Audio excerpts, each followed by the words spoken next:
আজ রবিবার 19শে বৈশাখ 2026 সালের 3রা মে, বৃশ্চিক রাশি, বৃশ্চিক লগ্ন, স্করপিয়ান সাইন জাতক জাতিকাদের আজকের দিনটি কিন্তু এক কথায় মধ্যম প্রকৃতির অতিবাহিত হবে।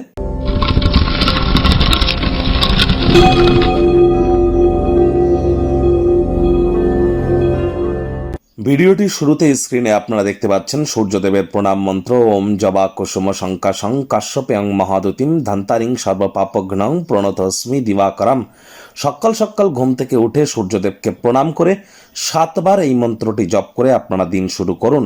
যারা এই মন্ত্রটি মুখস্থ করতে পারবেন না তারা সূর্যদেবের বীজ মন্ত্র অথবা একাক্ষরী বীজ মন্ত্র ওম ঘৃণী সূর্যায় নমঃ এটিও কিন্তু আপনারা জপ করতে পারেন 7বার।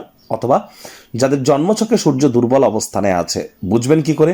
যাদের মধ্যে leadership qualities, management skill, confidence বা ভাইটামিন এর মধ্যে কোনো ঘাটতি আছে, তাহলে বুঝতে হবে আপনাদের সূর্য গ্রহের দুর্বলতা আছে। তাহলে অবশ্যই আপনার বাড়ির পূর্ব দিকের দেওয়ালে অর্থাৎ বাড়ির ইস্টার্ন সাইডের কোনো ওয়ালে আজ রবিবার দিন আপনার সূর্যদেবের 7টি ঘোড়া, 7 হর্সেস অফ সান এর একটি ছবি আপনারা রাখতে পারেন। অথবা সূর্য যন্ত্র অর্থাৎ সূর্যা যন্ত্রাম এটিও কিন্তু আপনারা ইনস্টল করতে পারেন, আর এটি তামার হলে খুব বেটার হয়।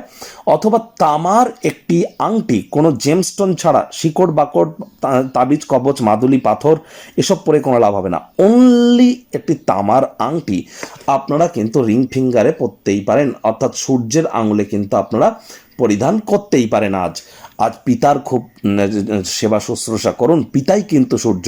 তাহলে সরকারি চাকরি প্রাপ্তিতে বা সরকারি চাকরিজীবী যারা তাদের প্রমোশন পদোন্নতিতে, রাজনীতিবিদ যারা তাদের ব্যক্তিগত ক্ষেত্রে উন্নতিতে, আপনার নেতৃত্ব দেওয়ার ক্ষমতা, সব কিছু সামলানোর ক্ষমতা, আপনার উৎসাহ, আপনার সাহস, আপনার সম্মান এসবই কিন্তু বৃদ্ধি করতে আপনারা সক্ষম হবেন। আজ ভুলেও আপনারা ব্ল্যাক বা ব্লু কালারের ড্রেস যেন পরিধান করবেন না। ভাগ্যমিটার আজ আপনাদের বলছে 7 আউট অফ 10 ভাগ্য আপনাদের অনুকূলেই থাকবে। পরিবার এবং কর্মজাগতিক ক্ষেত্রে আপনাদেরকে একটু সাবধানতা অবলম্বন করেই চলতে হবে। কায়িক পরিশ্রম হলেও শরীর মনে সতেজতা এবং তরতাজাই আপনারা অনুভব করবেন। দীর্ঘদিনের পুরনো রোগশোক অসুস্থতা থেকে আজ মুক্তি প্রাপ্তি করবার দিন, পরিত্রাণ প্রাপ্তি করবার দিন।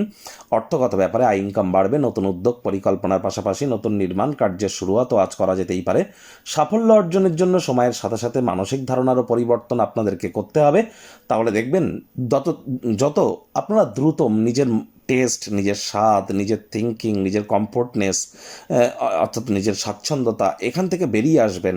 নিজের দৃষ্টি প্রসারিত হবে, দিগন্ত বিস্তারিত হবে, ব্যক্তিত্বে সমৃদ্ধ হবে, মন হবে সমৃদ্ধ এবং নিজেকে আপনারা মহিমান্বিত করতে সক্ষম হবেন।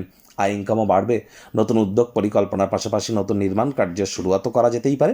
তার মানে এই নয় আয় ইনকাম বাড়া মানে যেখানে সেখানে খরচ করবেন। রক্ষণশীল খাতে অর্থাৎ যেখানে আপনারা ব্যালেন্সড ওয়েতে মানিকে ডাইভার্সিফাই করতে পারেন সেখানেই আপনাদের অর্থ বিনিয়োগ করা উচিত। চাকরিজীবীদের অফিসের পরিবেশ কিন্তু খুব একটা সুবিধাজনক নয়। রবিবার হলেও অনেককে অফিসে যেতে হয়। কম কথা বলে কাজ বেশি করুন, মনের থেকে মস্তিষ্ককে বেশি দাম দিন। কোনো প্রকার অফিস পলিটিক্স বা গসিপিংয়ের অংশ যেন হবেন না। গুরুত্বপূর্ণ সমস্যা ইমিডিয়েট নজর কেন্দ্রীভূত করুন। রাজনীতিবিদ যারা আছেন, হার্ডওয়ার্ক, কঠোর কায়িক পরিশ্রমের কোনো বিকল্পই কিন্তু নেই। শিক্ষার্থী বিদ্যার্থীরা যে কোনো প্রকার পরীক্ষা প্রতিযোগিতায় সফলতা প্রাপ্তি করবেন উচ্চশিক্ষার জন্য। যারা বিদেশ যাত্রার কথা ভাবছিলেন, ভাগ্যদেবীও আজ আপনাদের পক্ষেই আছেন। সন্তান সন্ততি থেকে থাকলে তারাও তাদের কৃতিত্বের দ্বারা আপনাদেরকে গর্বিত অনুভব করাবে। হাউস ওয়াইফদের জন্য দিনটি এক প্রকার বেশ। প্রেমিক প্রেমিকা, স্বামী স্ত্রী দিনটিকে যতটা সম্ভব রোম্যান্টিক করে তোলা যায় সেই প্রচেষ্টাই তো আপনাদের জারি রাখা উচিত। অবিবাহিতদের বিবাহের যোগ পরিলক্ষিত হচ্ছে। যারা প্রেমে পড়েননি তাদের জীবনে স্বপ্নের নারী বা পুরুষের আগমন আজ কিন্তু হতেই পারে। একটু প্রচেষ্টা আপনাদেরকেও করতে হবে। আপনার আত্মীয় স্বজন, কাছের মানুষজনেরা অতিরিক্ত উদারতার অন্যায় সুযোগ কিন্তু গ্রহণ করতেই পারে। চোখ কান খোলা রাখুন, তা নাহলে প্রতারিত হতে পারেন।